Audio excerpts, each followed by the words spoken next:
Сәлем оқырмандарым. Кешу тобының экс-мүшесі Айдана Меденова орамал тақты. Оны бастамас бұрын каналға тіркеліп, лайк басып, комментарий жазып, қоңырау белгісін басуды ұмытпаңыз. Кешу тобының экс-мүшесі Айдана Меденова орамал тақты. Өнер иесі бұл шешімге келмес бұрын ұзақ ойланып дайындалғанын жасырмады. Иә, мен басыма орамал тақтым. Бұл шешімге түсінбей жатқандар да бар. Әрине, бұл қалыпты нәрсе. Мүмкін кейбір адамдар Айдана бір күнде орамал тағып шыға келді деп жазар. Бірақ бұл аяқ астынан жасалған шешім емес. Бұл күнге жету үшін мен ұзақ дайындалдым, деді Айдана. Әнші өмірінде болып жатқан өзгерістермен бөлісетін қатарынан емес екенін айтты. Әдетте мен өмірімде өзгерістердің бәрін жариялай бермеймін.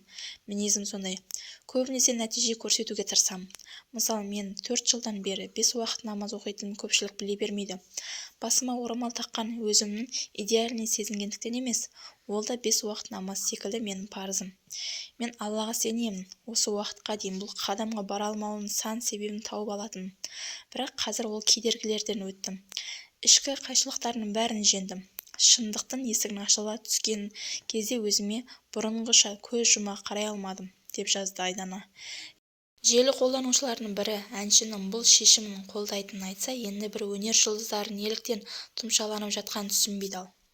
Оны естіген оқырмандар әртүрлі пікір жазуда. Не ғой, қашан шешеді екен айтпады ма? Осылар кімге керек? Қызық емес осылардың орамал таққанын шешкені. Орамал ойыншық болды бұларға.